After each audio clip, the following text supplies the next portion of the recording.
There's a ton of noise out there. So how do you get decision makers to pay attention to your brand? Start a podcast and invite your ideal clients to be guests on your show. Learn more at sweetfishmedia.com. You're listening to B2B Growth, a daily podcast for B2B leaders. We've interviewed names you've probably heard before, like Gary Vaynerchuk and Simon Sinek, but you've probably never heard from the majority of our guests. That's because the bulk of our interviews aren't with professional speakers and authors. Most of our guests are in the trenches leading sales and marketing teams. They're implementing strategy. They're experimenting with tactics. They're building the fastest growing B2B companies in the world. My name is James Carberry. I'm the founder of Sweetfish Media, a podcast agency for B2B brands, and I'm also one of the co-hosts of this show. When we're not interviewing sales and marketing leaders, you'll hear stories from behind the scenes of our own business. We'll share the ups and downs of our journey as we attempt to take over the world. Just kidding. Well, maybe. Let's get into the show.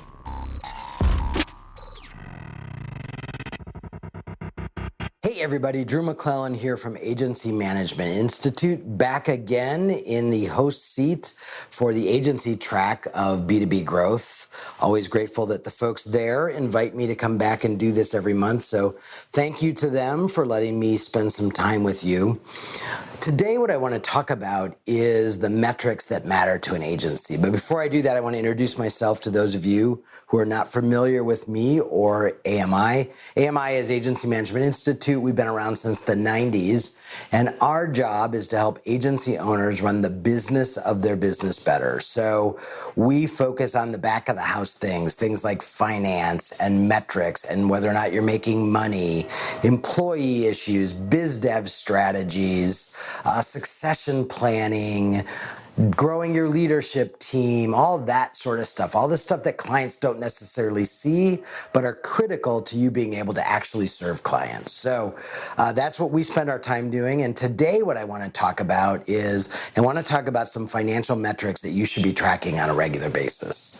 These are very industry specific. We teach a workshop called Money Matters once a year, where we go into great detail about these metrics, which obviously we're not going to do today, but every year I'll meet agency owners who've been doing this for 20 or 30 years, and they'll go, oh my God, why didn't I know these metrics? And the reality is they're very specific to our industry. And so if you're not getting your information, if you're not getting your data from someone who knows our world, if you're working with, for example, a CPA or an accountant who is a generalist, these are not metrics that they're going to be familiar with. So I want to get them to you now, whether you've been doing it for a year or 10 years or 20 years, today's the day you start measuring these things, because how I define winning the game for an agency owner and the agency team, by the way, is it's your job. The reason why you own this business, or the reason why the agency exists, is for the agency to be profitable and for the agency owner and the team to make as much money as possible.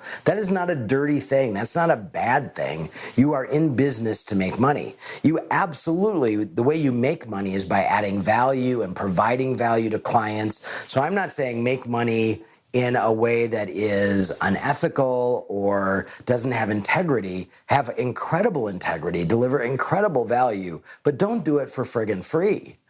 And many agencies are really working in many cases for free or for such a thin margin that really what you have is a really expensive job. And I want you to stop that. I want you to make more money, and I want you to keep more of what you make.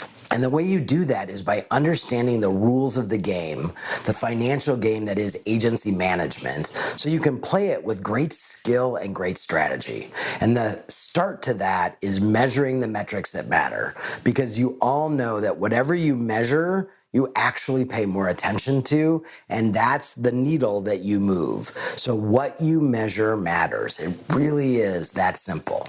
So here's the truth. 99.9% of agency owners did not major in accounting.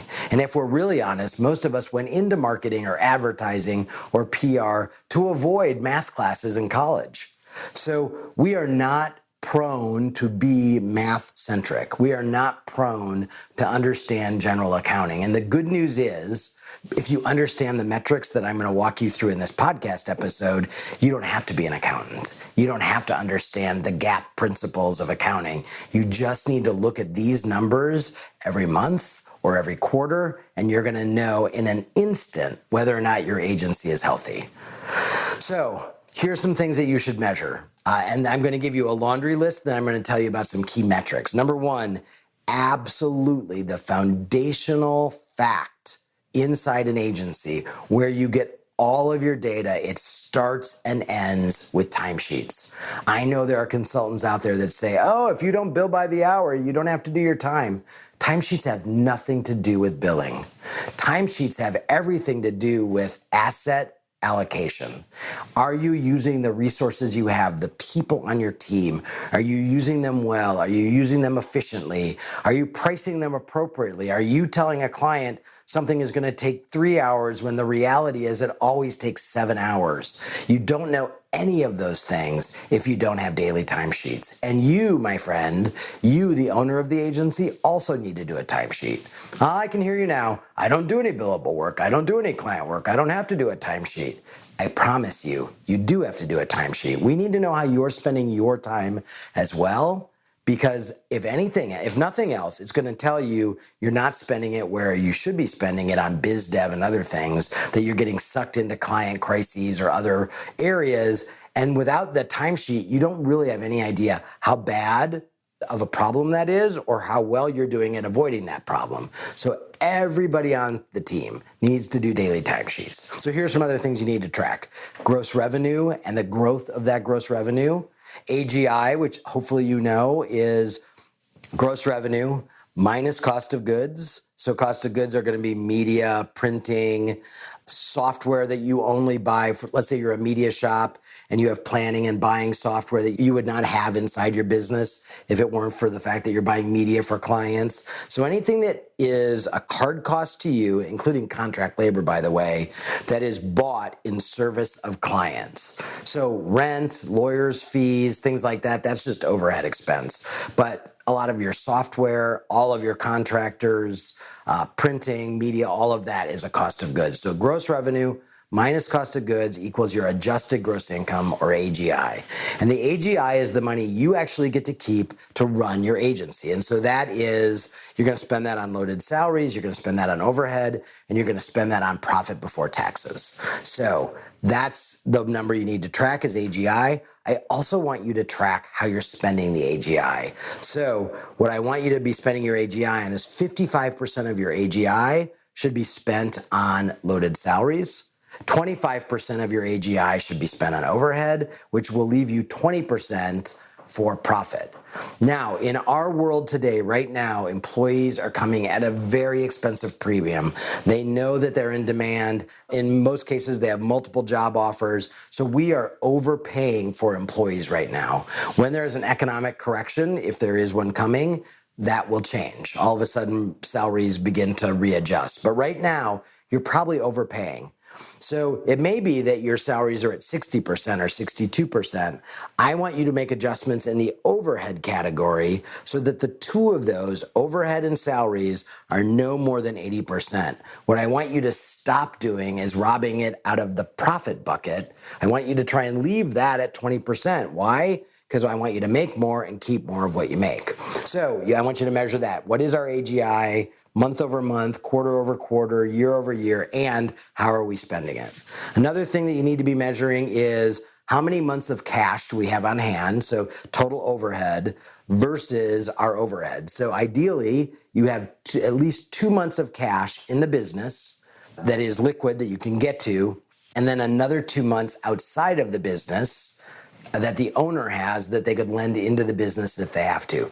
If you have a gorilla client, which is a client that is 30 or 40% of your business or greater, then you need to have more than 2 months of cash on hand inside the business. I also want you to track how long it takes you to get paid, cash flow, and some other things. So I'm going to get you some key metrics now that you absolutely need to be tracking on a regular basis. So for your entire agency, and I did an episode on this last month. So if I'm not going to go into a lot of detail here, but you can listen to last month's episode and hear exactly how you calculate this.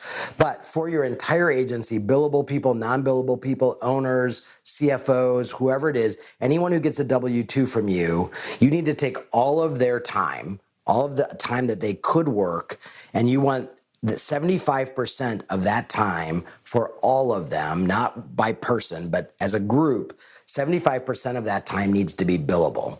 And then 65% of that, so 75% should be spent on billable tasks. 65% of it should actually be billed to the client.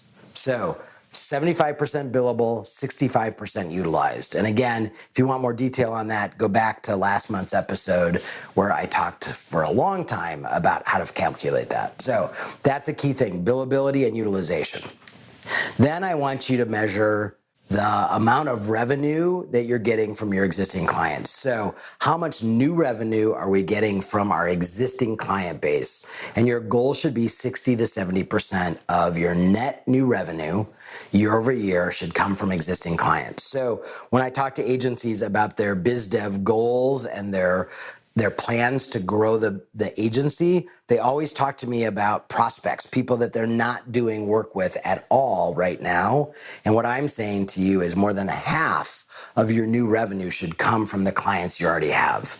And I did a whole episode on that a couple months ago. So you can go back and listen to that in great detail about how you can make that happen by working with your AEs to grow their book of business. It's story time, and this growth story is about search engine marketing. Okay, so the story revolves around eSub, a project management SaaS company specifically for subcontractors.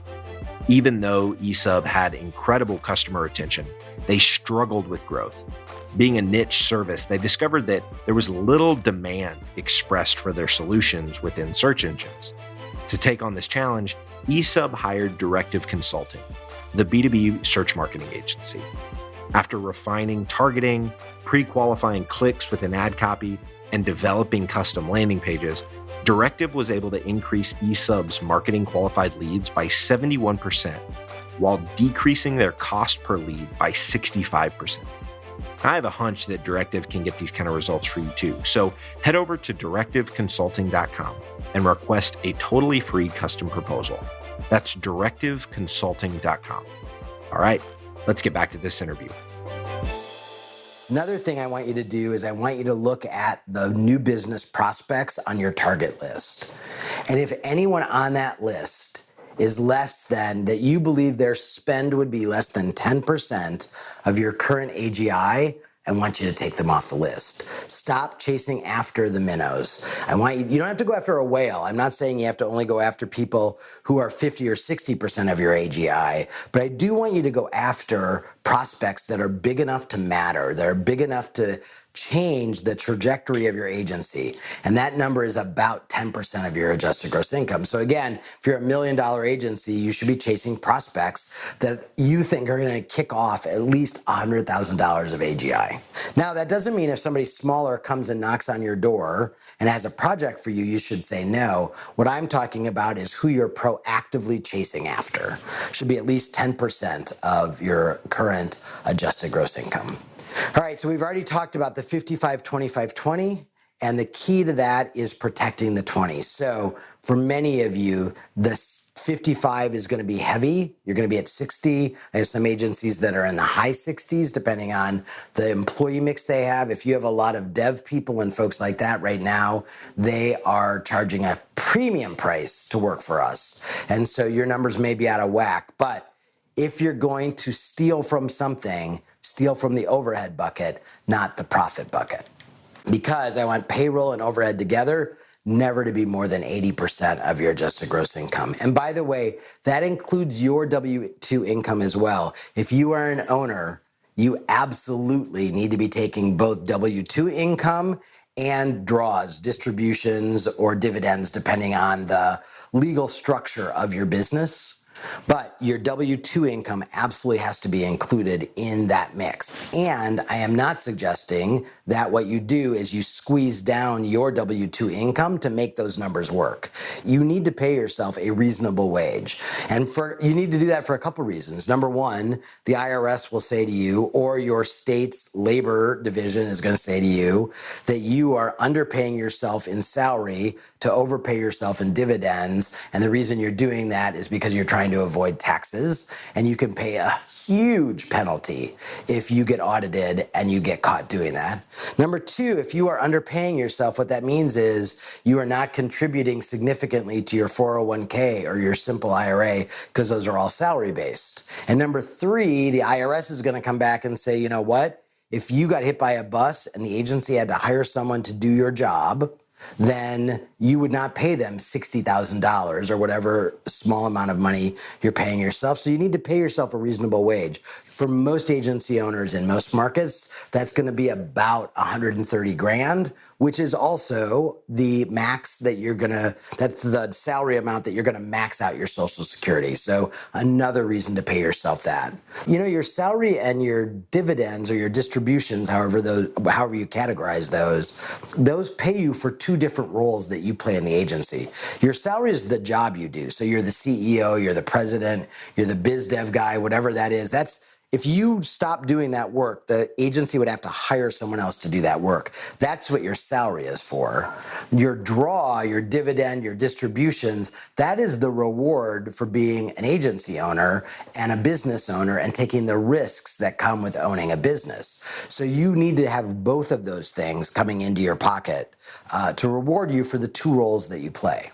And then here's the other metric that I want you to think about, and this is probably the most violated metric in all of agency land, and that is you need to have about $150,000 of AGI per FTE. So in other words, if my AGI is 1.5 million, then I could have 10 employees.